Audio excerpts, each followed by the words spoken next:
the generational divide started? Where do you think it comes from with the stigma for of mental health? And you said that there seems to be a lot less of it with millennials and Gen Z for sure. What do you think is the difference there between them and then, their parents and stuff?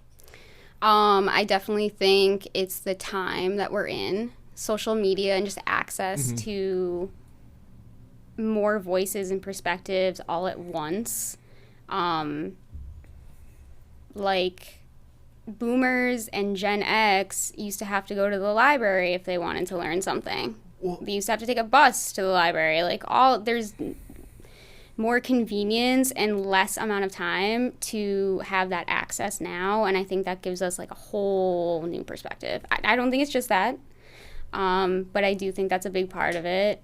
And then just how history has gone down, I'm just thinking back to like World War II and the 20s and how all of those things really affect like the soldiers coming home after World War II and the PTSD that most of them had and how that didn't really get processed because there really wasn't a medical system for that or the resources. And that seeps down into the next generation and how their kids are raised and so on and so forth. And that's generational trauma.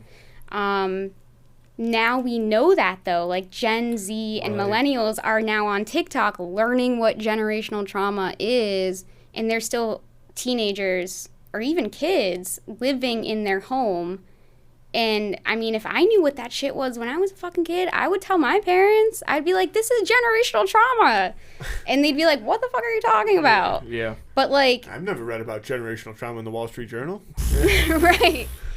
Yeah. So... Too close to home, kid. Yeah. But I agree with that. Like, the way... And I've thought about it, too, in the sense that it feels like going back to when our parents grew up, and you touched on, like, information wasn't so accessible. And it was, things were need to know, right? Yeah. It feels like nothing's need to know anymore because anytime you do want to know something, you can just find it out at the snap of your fingers. So when you're in a situation, like, this is the big thing I compare it to, is like, and I'll relate it to like a high school kid, right? Like when you were like going through puberty and self-conscious about, the way you looked and whatnot. And like people were whispering by you. You were always like, are those people talking about me? Right. Yeah. Now, not saying that. So back then, I'm sure that happened when people were growing up. But once you get older, you realize like, not everything. You don't need to know everything. Right.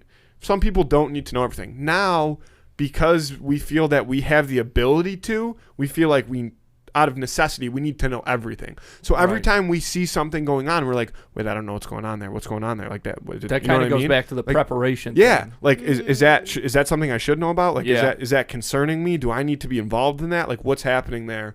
And then it starts to like, build that, like that lack of comfortability in situations. Right. And then next time, I don't even want to go there. I don't even want to go do what I did that day because when I went there, I felt like this. When the reason that you felt like that wasn't because of what you were doing, it was because of this constant feel that you need to know everything.